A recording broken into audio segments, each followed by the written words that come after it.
Buenas tardes. Perdonen por los minutillos de atraso. Y vamos a dar comienzo a una nueva sesión de este grupo de conferencias sobre las reinas de España y la visión que estas mujeres coronadas tuvieron sobre su realidad inmediata. Hoy nos toca hablar de una reina muy especial, que es doña Bárbara de Braganza. Es curioso comprobar cómo la relación entre el Reino de España y el Reino de Portugal se mantuvo durante gran parte de la edad moderna, que no contemporánea, sino la edad moderna, es decir, a partir de finales del medievo, cuando la abuela de la que fue la gran Isabel I de Castilla, princesa portuguesa, llega para casarse con el rey castellano. Desde ese momento siempre ha habido entre nuestros dos países una relación que, si diríamos de amor-odio, exageraríamos, pero sí la prepotencia española de creerse superior. Son como dos hermanos, en donde el hermano mayor, de alguna manera, pues intenta molestar en lo posible al menor, ¿no? Empezando cuando hablamos de Portugal, siempre decimos, Portugal está muy bien para comprar toallas, o sábanas y tal. Es a lo que iban los españoles a Portugal, ¿no? Despreciando una cultura de las más interesantes del occidente europeo. Después, cuando se habla de la mujer portuguesa, siempre se dice, bueno, con los bigotes de una portuguesa se barre la sala en España, ¿no? También se le achacan que si son paticortas, que si son excesivas, siempre cosas vulgares, cosas tal, pero va siempre un desprecio, ¿no? También se les dice que matan el hambre a base de sardinas y bacalao, como si Portugal no tuviera otros alicientes, ¿no? Cuando se habla del vino, se dice, bueno, el vino de Oporto es un vinillo que no va a ningún lado. Lo empezaron a exportar a Inglaterra, y en Inglaterra, como no entendían de vino, pues se tragaban lo que les echara. Siempre hay desprecio. Y ellos, a su vez, cuando temen muchísimo la preponderancia española, ¿no? Y dicen aquello de España ni bono vento ni bono casamento. De España no viene, viene el mal viento. ¿Por qué? Porque cuando sopla el viento desde el centro de la península ibérica hacia Portugal, es sequía segura. En cambio, cuando viene el anticiclón de las Azores y sopla sobre Portugal, hay lluvia. Por tanto, lo del mal vento, pues sí. Y el casamento es porque no siempre salían bien los casamientos a niveles ya de alta nobleza o de la monarquía. En este caso, y después de haber conocido la desastrosa y aberrante biografía de la esposa de Luis I, aquella Isabel Luisa de Orleans, que nos dejó patidifusos a todos con sus costumbres y su baja moral y peor ética, ahora nos toca hablar de una princesa lusitana que es todo lo opuesto de su antecesora. Recuerden que el rey Luis I era el hijo mayor del primer Borbón, de Felipe V, y que cuando no tenía todavía 13 años, entre 13 y 14 años, se casa y el matrimonio dura aproximadamente no llega a los 2 años, y él, como rey de España, después de la renuncia al trono de su padre Felipe V por enfermedad, dura 8 meses en el trono. Bueno, al morir Luis I, el trono vuelve a las manos de Felipe V, por espacio de 10 años.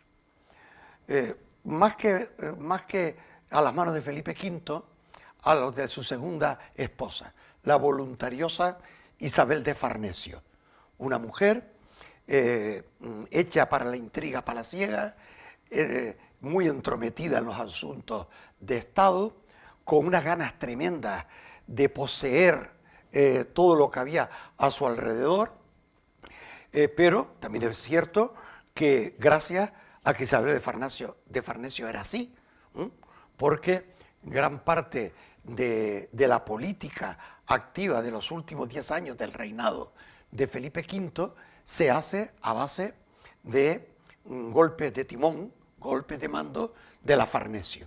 La Farnesio sabe gobernar, viene de una antigua familia que ha dado príncipes importantes y hasta papas, y es una mujer de una gran cultura, de una gran preparación y de unas dotes de mando extraordinarias.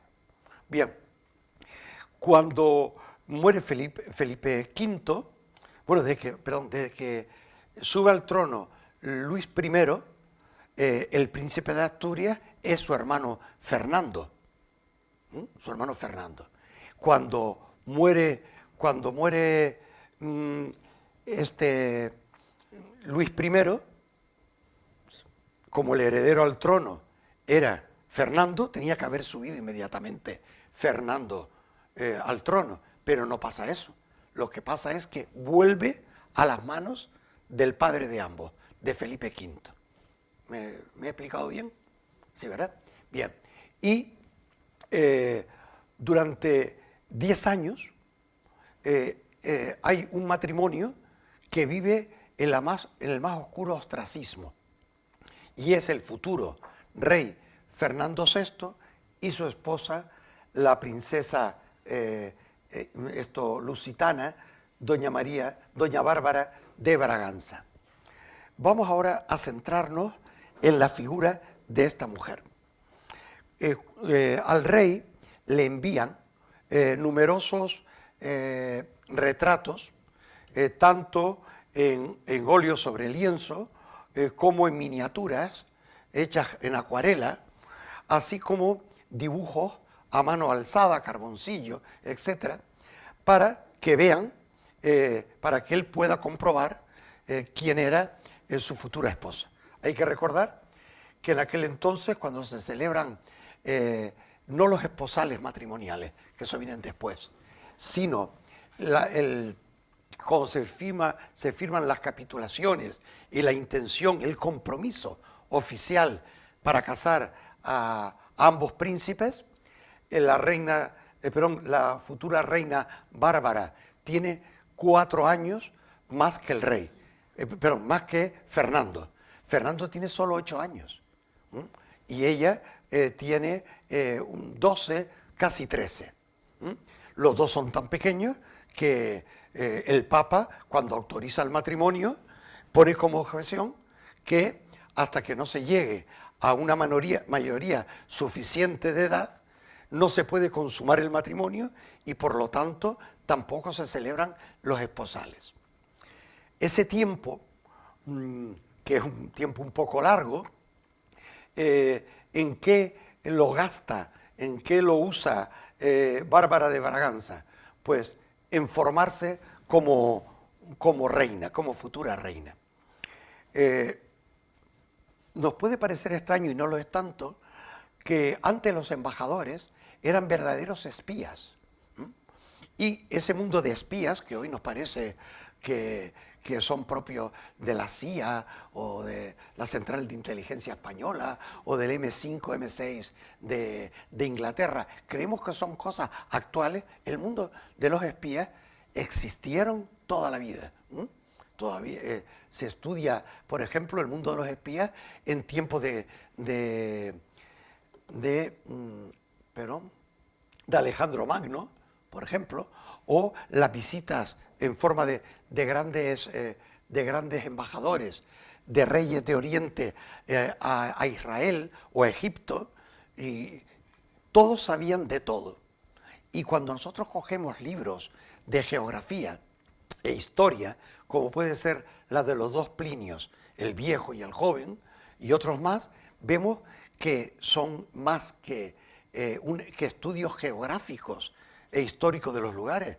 Se está describiendo bahías, se están describiendo fuentes de riqueza, se están descubriendo al país, porque los geógrafos o los historiadores en gran parte son personas que poseen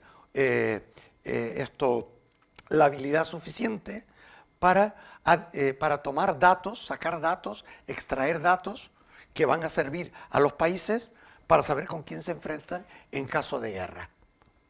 Bueno, en la corte española, el embajador portugués estaba al día de lo que sucedía en el matrimonio real.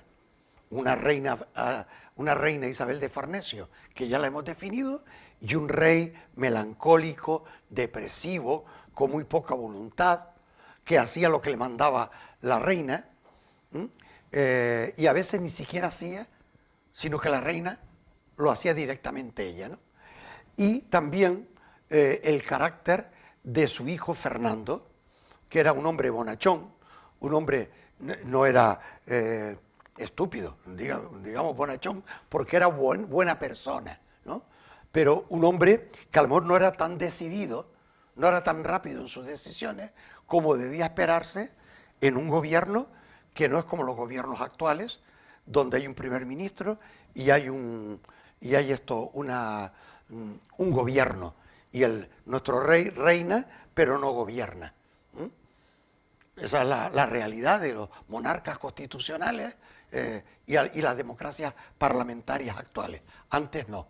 Antes el rey era el que decidía, aconsejado o no, en todos los ámbitos de la vida económica, política, cultural de su país y de su imperio. Pues bien, Bárbara de Braganza nace de los reyes, de un rey portugués, de una gran familia, la saga de los Braganza, y de una princesa de la familia Augsburgo, de los que en España conocemos por los Austrias. Era una princesa austriaca del imperio germano, que había llegado a Portugal por pactos entre Austria y Portugal. ¿Por qué eso de Austria y Portugal?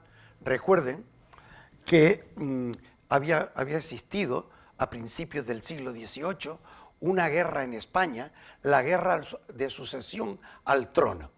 El rey Carlos II el Hechizado nos había dejado con ese gran problemón.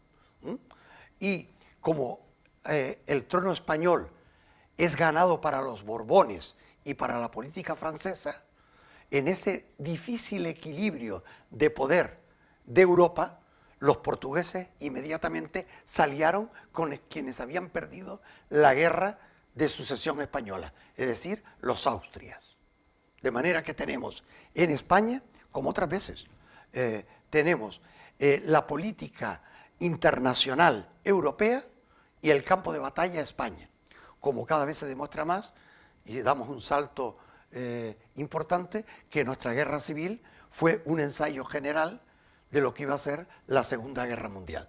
Pues aquí pasa lo mismo. Es decir, las grandes familias, los Habsburgo y los Borbones, han llegado a la península ibérica, unos se han establecido en Madrid y los otros en Lisboa.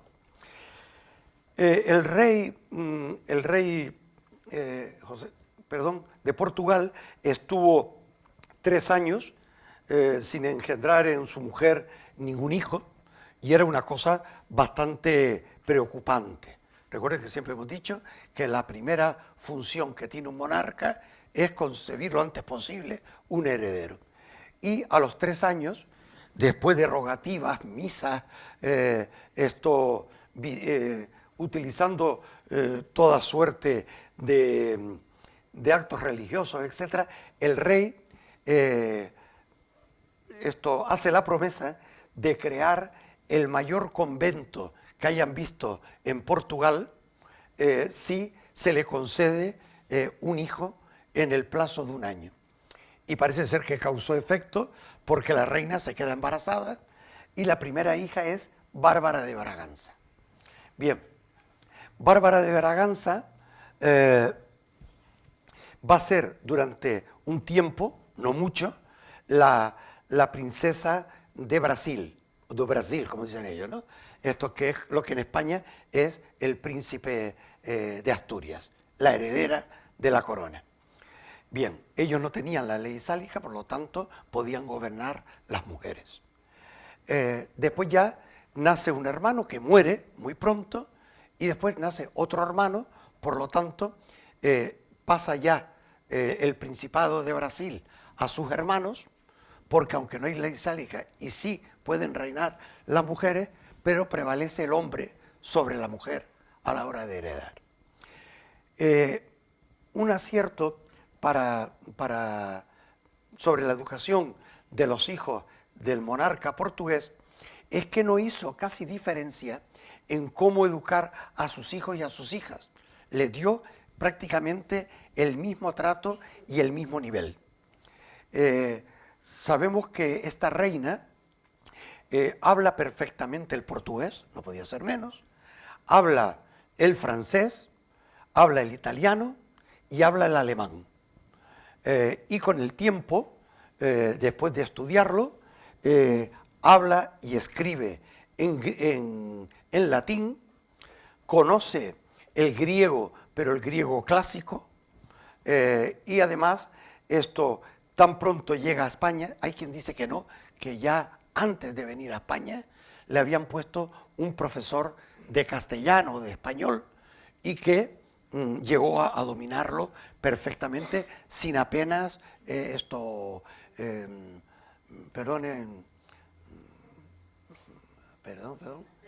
sin acento portugués, sin acento portugués. Pues muy bien, esto, además de ser una experta en esos idiomas, la reina tiene un profesor de historia, otro de genealogía, el siguiente de política, de pensamiento político, de filosofía. Conocía todos los grandes pensadores políticos, no de su tiempo, sino también del mundo clásico, ¿no? Desde Sócrates, Platón, etc. Y Aristóteles sobre todo. Y además era conocedora de las matemáticas del momento, cosa muy extraña en una mujer de aquel entonces, y le gustaban muchísimo las ciencias naturales.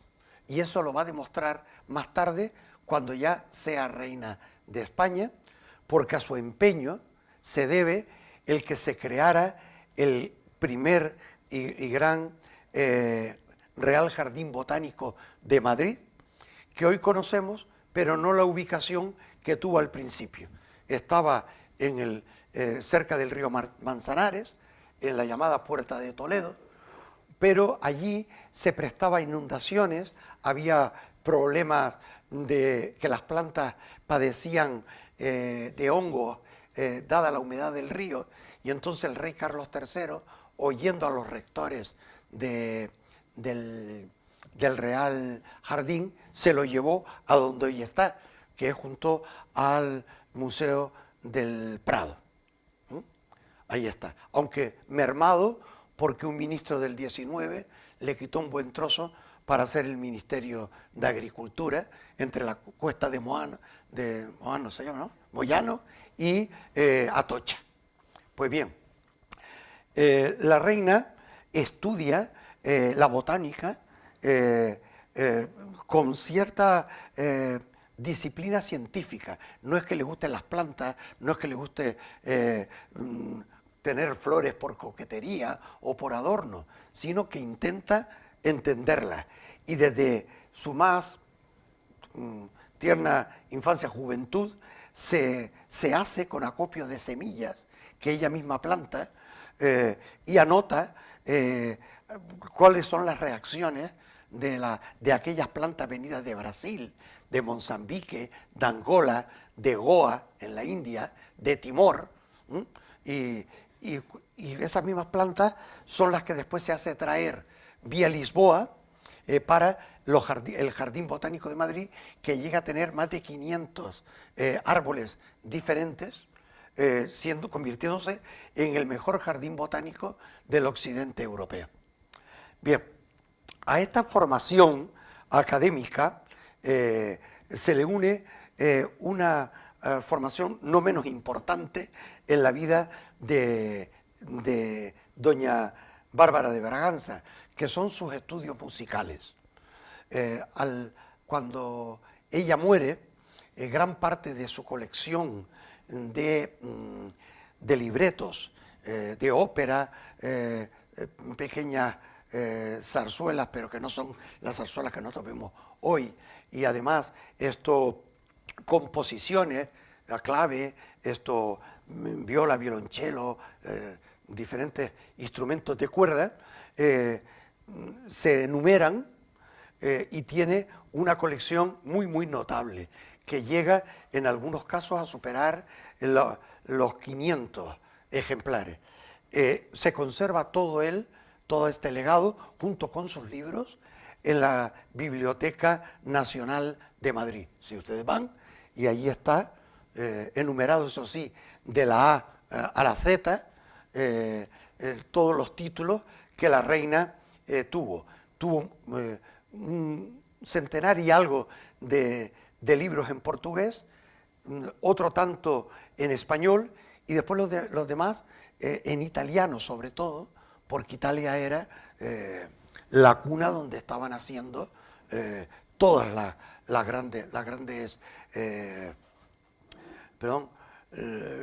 grandes hitos de la historia literaria del mundo, ¿no? Bien, era una lectora importante. Ella, además, había marcado unas horas al día para no ser interrumpida, y tenemos constancia que unía dos cosas en una. Por un lado, tenía a Scarlatti, el célebre profesor de ella de piano, que se lo trae de Lisboa, clave, se lo trae a España, y también Farinelli, ¿no? Que al mismo tiempo que componen, tocan y oye no solamente la música, sino la canción, también lee en esas 2 horas diarias, como mínimo, que tiene establecido ella para que su espíritu se eleve. Bueno, todo eso es importante después de haber visto a la reina anterior, ¿verdad? Fue como un bálsamo sobre una herida abierta. Pero todo no podía ser bueno. Es decir, cuando ya se decide que los reyes se tienen que casar, la reina de Lisboa, con más de 10.000 personas de diferentes categorías, etc., se acerca a la marca que separa España de Portugal en el actual territorio de la provincia de Badajoz. Y es en un pueblo de Badajoz donde se celebra el matrimonio como tal desde el punto de vista canónico, ¿no? Religioso. Pues bien, el rey cuando la ve una mujer de aspecto, perdón la expresión, pero hablo como la define un ministro del propio Fernando VI, que en aquel entonces todavía era príncipe de Asturias. Andares y formas hombrunas. Parece ser que era muy alta, bastante ancha de espalda, y tenía unos andares como muy decididos, que imponía cierto respeto. Pero después dice esta misma persona, pero después era altamente delicada en el trato con las personas. Es decir, que aparentemente tenía esa forma de andar y tal, pero después era una persona con una delicadeza extrema, que le hace ganar muchos adeptos, tanto el pueblo de Madrid como los ministros, que con ella ya veremos después cómo trabajan, siempre dicen que era una señora en todo el sentido amplio de la palabra. Nunca gritaba, nunca estaba de mal humor, y todo lo dejaba caer con una suavidad tremenda, pero eso sí, advertían los ministros que por muy suave que fuera la reina, era la voluntad de la reina. Bien, y además, cuando se acerca al rey, el rey se da cuenta que bajo las capas de polvo de arroz que tenía sobre la cara, había unas picaduras, nada, ¿cómo se llama? ¿Cómo podemos decir? Vamos, más que evidentes, esto de viruela. Ella había tenido viruela y se había quedado con toda la cara picada de viruela. Y además, por los tratamientos dérmicos que le pusieron, se le había manchado y tenían diferentes manchas y colores en la cara. Cuestión esta que disimulaban a base de aplicarle pues esos ungüentos y esos polvos de arroz. Bien, los reyes se casan, pero muchos temían que el rey, que era muy refinado en sus gustos, pues no lo hubiese aceptado. Pero miren por dónde el rey está con ella en la noche de boda, sigue después con ella y después el rey confesará a quien lo quiera escuchar que está enamorado de su reina y su reina del rey. Es de los pocos matrimonios reales que realmente se quieren y se aprecian mutuamente. Es un enamoramiento mutuo, espiritual y corporal, pero que va más allá de lo que era hasta recomendable en aquel momento. ¿Por qué? Porque el rey dice que estando en presidencia de la corte, besaba a su esposa, la cogía de la mano, la tenía siempre como en un altar y para decidir cualquier cosa, siempre la frase, ¿ustedes lo han consultado con la reina? Entonces le decía el ministro, sí, no, tal vez. ¿Qué ha dicho la reina? Y cuando ellos decían, la reina dice, no se hable más. La reina lo ha dicho, ¿no? Bueno, es un secreto que muchos seguimos utilizando en el momento actual, ¿no? Si queremos mantener un matrimonio, la razón siempre es de ella. Eso es categórico. Pues bien, esta reina, cuando llega a Madrid, tiene mucho trabajo que hacer. Madrid es un villorrio. Madrid no es una ciudad como podría ser Viena o el propio Berlín o Roma. No, ni siquiera como Sevilla. Las grandes ciudades españolas estaban Valladolid, por ejemplo, Salamanca. La propia Barcelona, aun siendo un puerto de mar, era una ciudad importante. Sobre todo Sevilla. Sevilla y Cádiz eran las dos joyas de la corona. Y las grandes ciudades de España, miren por dónde, lo malo que hemos sido, que las grandes ciudades de España no estuvieron en la península ibérica.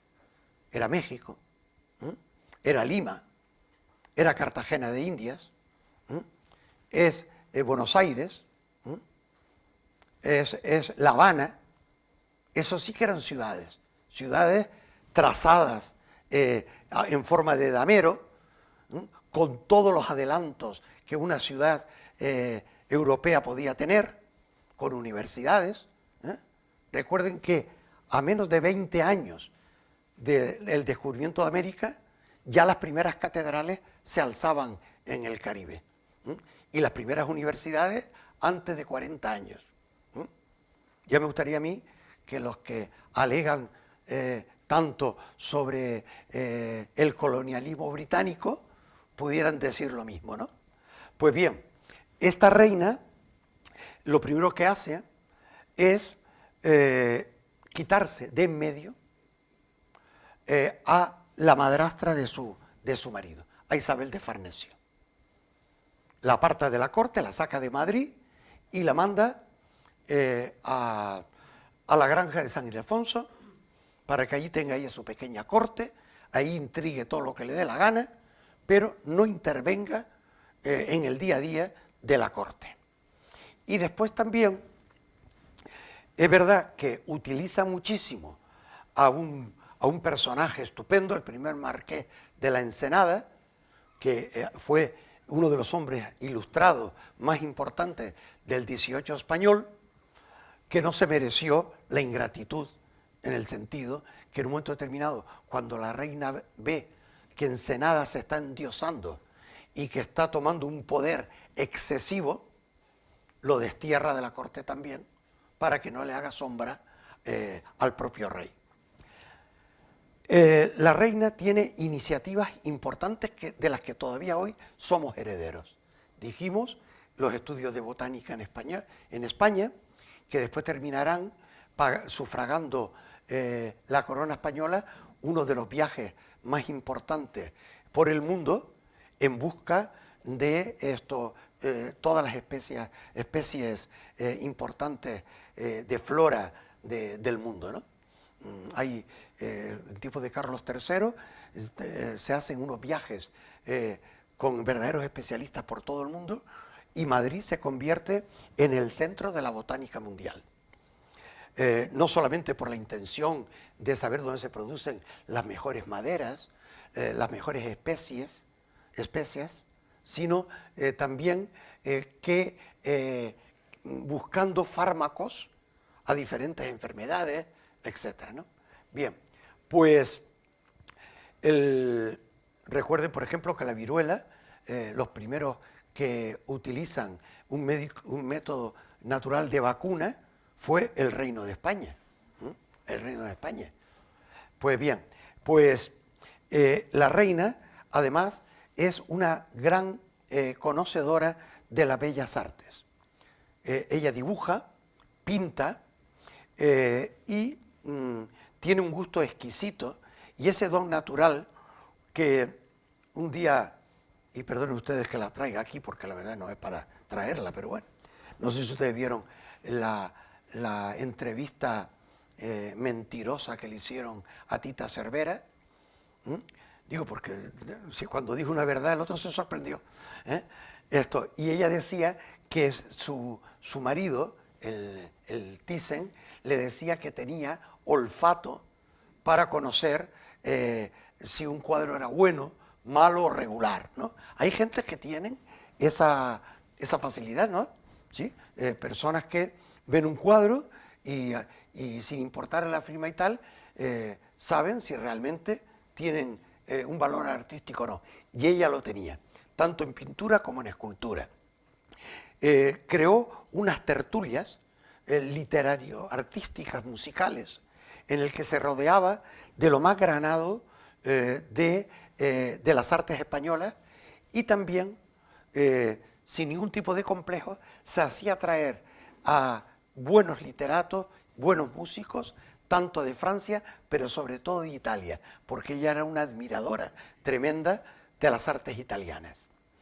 Y eso le llevó a pensar que en vez de que todos los pintores y escultores españoles tuvieran la obligación de marchar a Roma o a Florencia para formarse, como le pasa al Españoleto y al propio Velázquez, ¿no? Que hay un antes y un después. Cuando se iba a Italia, ya era como diciendo, ya viene consagrado. Bueno, pues ella insiste y lo consigue en la calle Alcalá, hacer un gran edificio para albergar la Real Academia de Bellas Artes de San Fernando, donde se han formado todos los mejores pintores, escultores, grabadores que España ha tenido desde ese momento. Entre ellos, no formado, pero sí profesor, el propio Goya, los hermanos Valleu y muchísimos pintores buenos, hasta nuestro José Arencibia Gil, que también estudió allí en los años 30. La reina va a seguir intentando mejorar las cosas y insiste muchísimo en la higiene de Madrid y de las ciudades. La higiene, a base de alcantarillado y a base de acercar el agua potable no a los centros de las ciudades, sino a los barrios suburbiales, a los barrios de la periferia. Eso le granjea mucho cariño entre las clases menesterosas, las clases menos pudientes de España. Y además toma una iniciativa que hasta ese momento no era usual en España. Y es que la reina, en carroza, por las tardes, salga de palacio para, esto muy suavemente, dejarse ir por la calle Mayor, carrera de San Jerónimo y los alrededores, para dejarse ver, para que la reina y el rey no fuera algo que estaba ahí en palacio, que la gente desconocía, porque muchos de los españoles nunca conocieron la cara de su rey y de su reina. En algunos casos, hombre, a lo mejor el ayuntamiento de Las Palmas, de la primera reina que tuvo retrato, fue de Isabel II. Pero hasta entonces no lo sabían. De los reyes sí, algún que otro rey venían. Pero claro, ¿quiénes iban al Salón del Trono de los ayuntamientos? 2 docenas de ciudadanos. Y la moneda, si uno se fija por la moneda, cualquiera es guapo en una moneda, ¿no? Pero no había ese contacto. Ella sí, ella fomenta esa parte popular, es decir, entremezclarse con la gente. Esto, que la gente vea a sus reyes, que la gente pueda besar sus manos, que cuando ella ve algo que le parece mal, desciende de la carroza y intenta preocuparse por qué aquello está en esa situación. Y eso es, en definitiva, lo que le gana para el pueblo, sobre todo para el pueblo de Madrid, que es el que tenía más cerca. Bien. Ahí tenemos el magnífico Salón del Trono, que como saben ustedes, se cambia lo que es el trono de España. En la parte superior siempre tiene el retrato del rey y la reina que hay en el momento.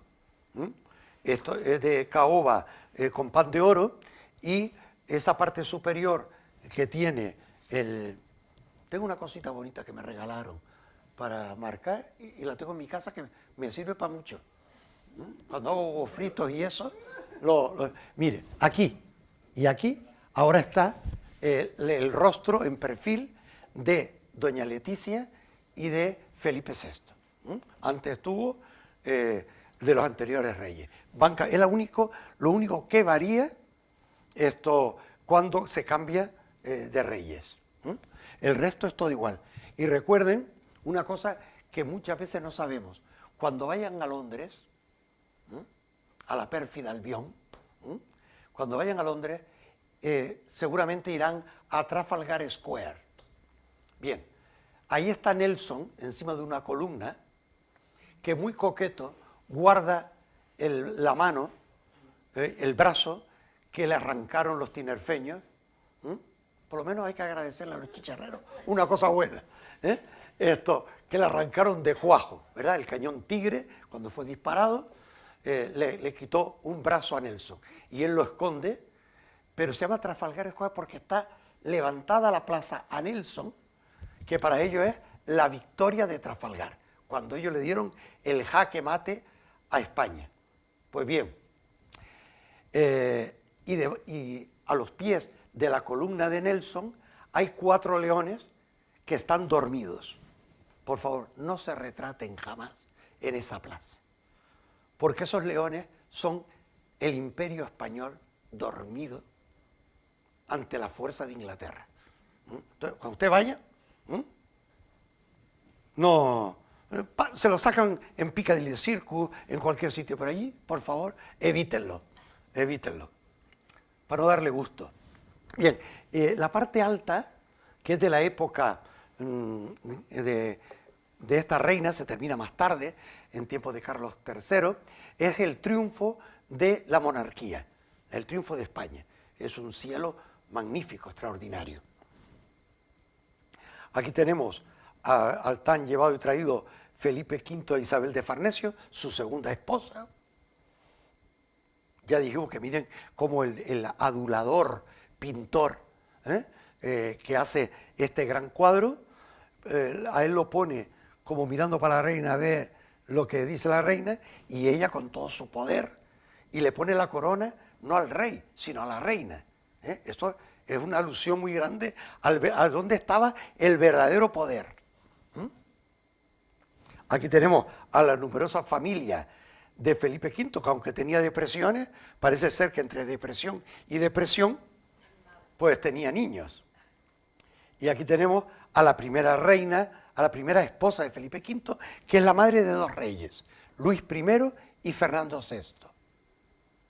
Y como muchas reinas españolas, menos doña Sofía y doña Leticia, pero todas las anteriores eran muy buenas cazadoras, con Z. Y aquí tenemos a Su Majestad el Rey, don Luis I, con sus poquitos años, y aquí al rey Fernando VI. No es que fuera a la gala Dracoy de los carnavales de Las Palmas, sino que era la manera gentil de ponerse, ¿no? Miren ustedes cómo tiene ese mundo, esa capa ahí, color escarlata. El Palacio Real de Oriente, que recuerden, primero se quema, después Juvara y Sacchetti, los dos arquitectos, crean los planos y se empieza a levantar en tiempos de Felipe V, pero no se termina hasta Carlos III.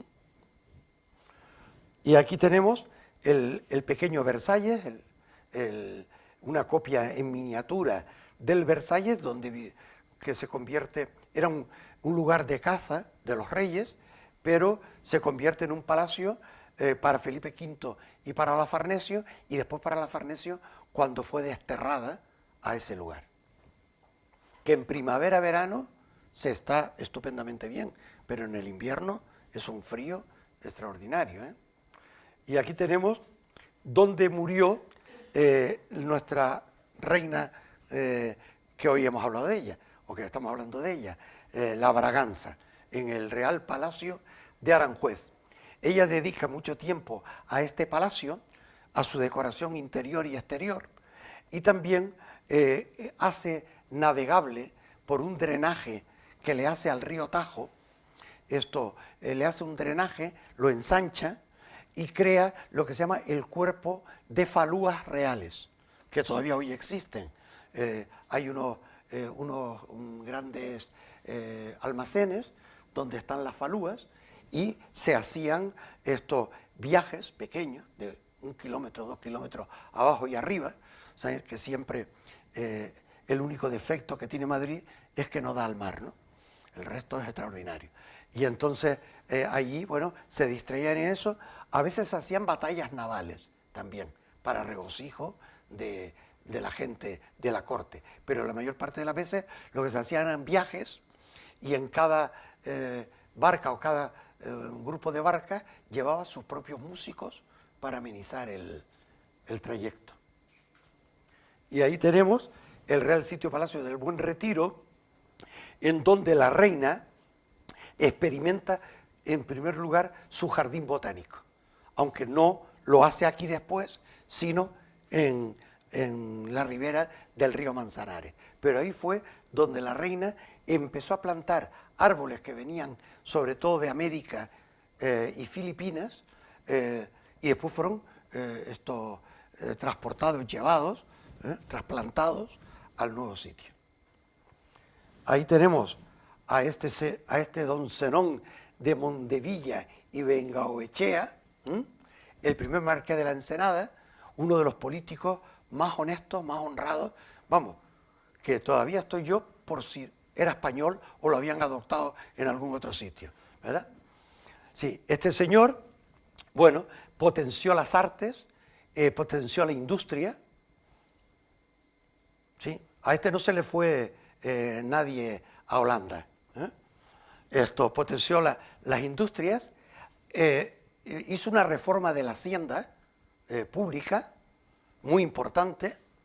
Esto fue el primero que creó una armada de guerra, es decir, teníamos una infantería de marina y una marina de guerra, pero él fue quien la puso al día. Eran barcos antiguos, algunos tenían más de 70 y 80 años, y él crea los astilleros en Ferrol, en Bilbao, la Carraca en Cádiz, etc., y crea una flota realmente importante. Además de la hacienda, de la protección de las artes, y eso fue el primero que intenta en España una reforma agraria. Una reforma agraria.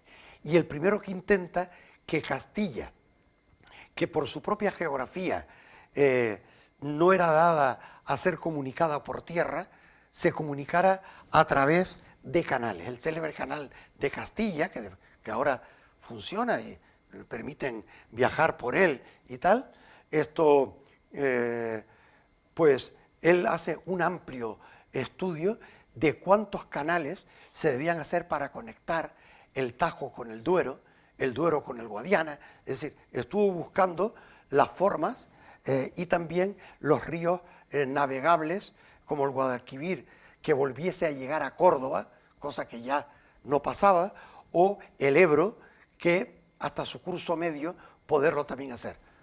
No se hicieron, quedaron en proyectos.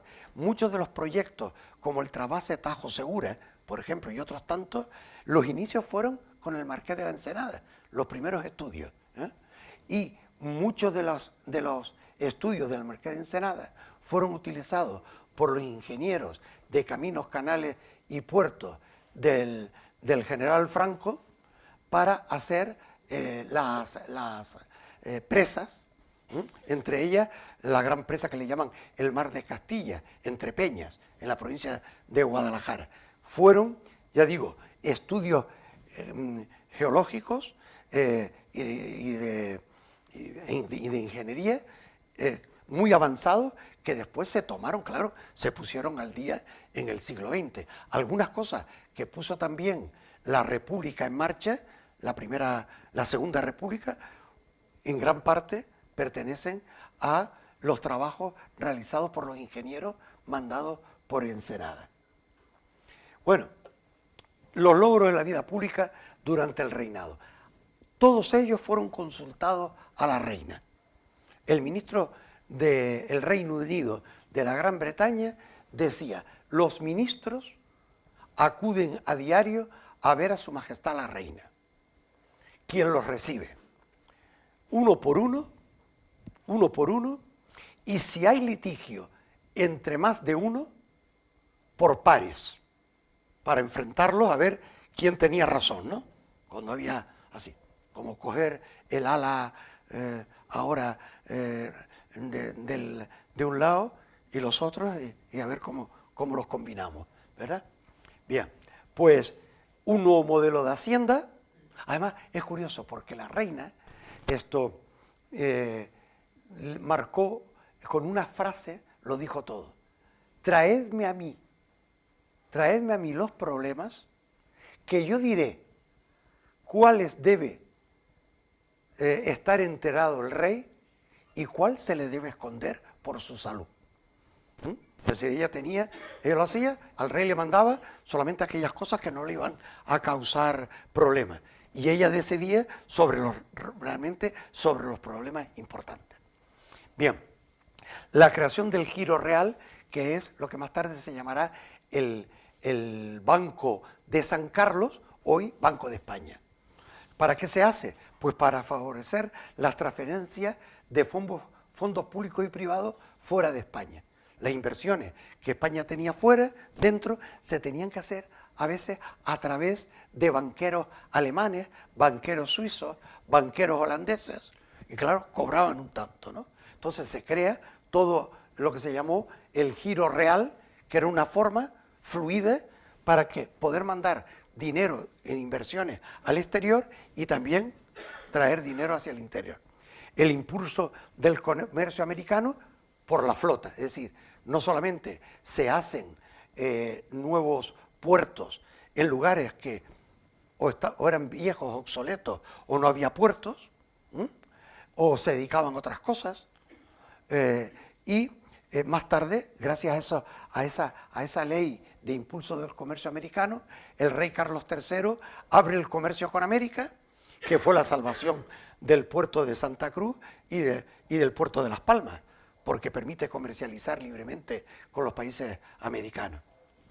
Proyecto de ejecución de todas las obras públicas de gran alcance, lo dije antes, una nueva etapa en las relaciones con la Iglesia Católica, pero no buenas, sino dificilísimas, porque la reina utiliza una prerrogativa que tienen los reyes de España, que es nombrar a los obispos y arzobispos. Ellos presentaban una terna, 3 nombres, el Papa elegía de esos 3, 1. Pero al final, si no tenía el beneplácito del rey, eso lo utilizó Juan Carlos en los primeros años, después ya no, pero una prerrogativa que utilizó Franco como jefe del Estado y no pocos problemas hubo con eso, ¿no? Esto, después también los reales patronatos, porque los reyes de España eran patronos de las basílicas que existían en España, y eran también de los reales santuarios. Había una serie de espacios que eran ocupados por la Iglesia Católica, pero la propiedad era de la monarquía. Entonces, los abades, los priores, las prioras, etcétera, eran nombradas por designación real. Y eso no siempre esto era aceptado por el Vaticano. Bien, sobre todo porque en España se potenció mucho a partir de ahí, desde la corona, el janseanismo, ¿no? Aquella teoría que era que el jefe de la Iglesia española era el monarca. Y entonces, claro, cuando se desarrolló en Inglaterra, llegó al anglicanismo. Entonces, el Papa se resistía como sumo pontífice a que un rey fuera la máxima autoridad de su iglesia en su lugar. Pero eso hace, por ejemplo, en Canarias lo tenemos en el obispo Tavira, o lo tenemos en el Gran Canario Manuel Verdú Albiturría, que hacía más caso a los dictados dentro de España que a los intereses de la Iglesia desde el Vaticano. De hecho, tanto Ruiz de Padrón como el de Guía, Gordillo, fueron los 2 diputados sacerdotes mandados por su prelado, los 2 sacerdotes, los 2 diputados que más lucharon para la supresión del Santo Oficio de la Inquisición. Eran sacerdotes católicos, pero cuando la Constitución de 1812 tuvieron por encargo de su propio obispo acabar con la Inquisición. Bien, después florecimiento cultural, con la creación, ya digo, de estas y otras academias. En algunas se puso el inicio, como fue la de la historia o fue la de la lengua española, que no es lengua castellana, sino lengua española. Se empezó los inicios, después Carlos III, pues fue quien realmente le dio vida, ¿no? Después, prisión general, miren, pues también hay sombras. Prisión general de gitanos, un intento de exterminar a los gitanos mediante arresto y posterior separación de los hombres y mujeres. Sí, se cogían, se separaban, hubo castraciones en masa de hombres gitanos, o se les acusaba de brujería o de cualquier cosa para poderles dar la pena de muerte. Hubo una muy fuerte represión de los gitanos. Creación del Real Jardín Botánico de Madrid, como hemos dicho, y remodelación del Campo del Moro, que son los jardines de palacio. El palacio, saben ustedes que está en alto, ¿verdad? En un límite de la meseta madrileña, y debajo está una gran superficie que son los llamados Jardines del Moro. Bien, pues esos fueron remodelados y ahí surgió un nuevo estilo. Siempre se hablaba del estilo inglés o el estilo francés de jardines. El estilo francés son calles muy rectilíneas y la recta como norma general a la hora de preparar setos o poner árboles, etc. En cambio, el estilo inglés era lo que se llamaba la naturaleza dominada, que aparentemente era algo natural, pero era un artificio. El paisajismo en Inglaterra, esas fincas que vemos magníficas, ¿no? Que tú dices, pero fíjate tú, el lago está en el sitio preciso, el arbolito aquel está ideal, ¿no? Y después mira cómo hay arriba una curvatura, todo artificial. Es decir, eran grandes paisajistas e hicieron lo que se llamaba la naturaleza dominada. En el caso del Jardín del Moro es una cosa mixta porque la reina quiso crear una estética española a la hora de hacer el jardín de palacio. Bueno, pues con esto y un bizcocho hasta mañana a las 8. Muchas gracias. Si quieren alguna pregunta.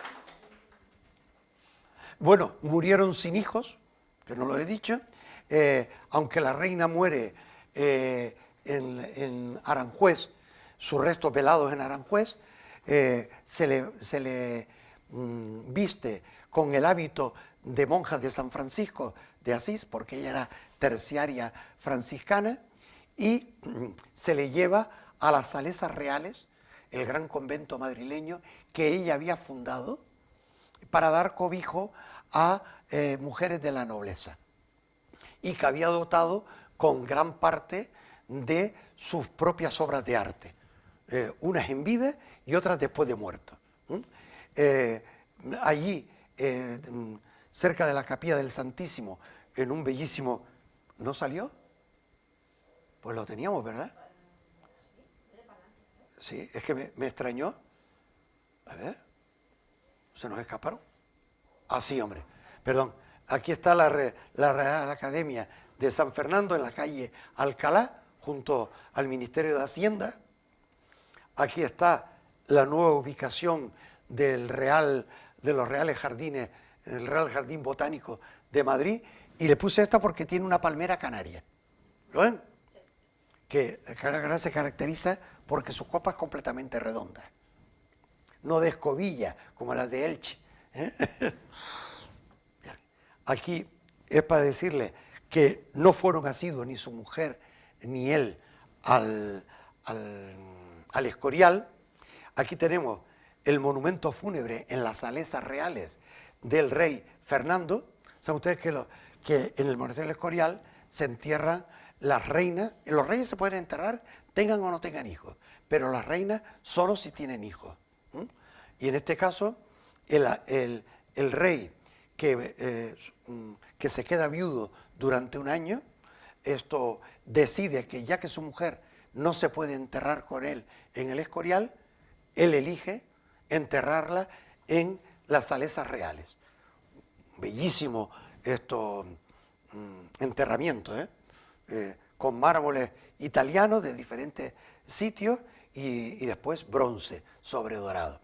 Y ahí, en la cúspide de todo, ven ustedes que ese anciano que, formado en el tiempo, tiene un medallón que representa a la propia reina. Bien, y aquí... No, está cada uno en un sitio. Uno, este es del rey Fernando, pero por amor tiene el medallón de su esposa, y aquí está el de la Braganza, ahí. Son los dos bellísimos. La reina muere con 40 y pico años. Pero el rey entra en una fortísima depresión, que era algo muy Borbón del 18. Se niega a comer, se niega a salir de palacio, está fijo haciendo penitencia, intenta dormir en el suelo, costumbre que después utiliza Carlos III cuando se queda viudo para apartar de sí todo pecado de carne, dormir en el frío suelo de palacio. Bueno, y el rey a los 11 meses aproximadamente de quedar viudo murió de pena, nunca superó el no estar acompañado de su mujer. Dice que se oían los lamentos del rey llorando por la noche, y diciéndole al Altísimo que por qué le había hecho eso, que le hubiese quitado la corona, que le hubiese quitado todo, pero que le hubiese dejado a su mujer, ¿no? Y los biógrafos de ambos y los biógrafos de las diferentes casas reales dicen que realmente fue un matrimonio hablado y de Estado, ¿no? Se le llamó las bodas principescas porque una hermana de Fernando se casa con el heredero de la corona de Portugal, es decir, con un hermano de Bárbara. Una princesa española con un príncipe portugués y una princesa portuguesa con un español. Hubo un intercambio. Y fue, en el caso de esto, pues ya les digo, no fueron que se vieran, se enamoraran, no, fueron los embajadores de ambos países en un lugar neutral donde se trató de cuánto costaba la boda, cuánto traía, cuánto llevaba y todo, ¿no? Sí. La única faenilla que nos hizo la pobre la pobre reina, es que el capital que tenía, su dinero, que era importante, se lo dejó en herencia a su hermano, el rey de Portugal. Bueno, pero ¿qué vamos a hacer? Bien. Fíjense ustedes qué buena relación, ese fue un momento de muy buena relación, menos en un momento que fue cuando los portugueses que estaban en Brasil ocupan la punta de abajo de Brasil, lo que es la actual República de Uruguay, y fundan Montevideo, porque reclaman que hasta allí llegaba Brasil. Y ahí sí hay una disputa, un par de años, pero que la reina, muy inteligentemente, trató con su padre y con su hermano hasta lograr que se devolviera la tierra de Uruguay a la corona española. Era decisivo porque no podíamos compartir el estuario del Mar de la Plata, mitad portuguesa y mitad española, ¿no? Los españoles querían que todo ese estuario fuera netamente español. Y eso lo consigue la Braganza con mucha mano izquierda, mucha diplomacia, cediendo en algunas cosas, pero consiguiendo que el actual Estado soberano de Uruguay siguiera perteneciendo a la corona española. Fue el único malentendido, digamos, que esto hubo en aquel momento. El resto, perfecto todo. Pues nada, muchas gracias.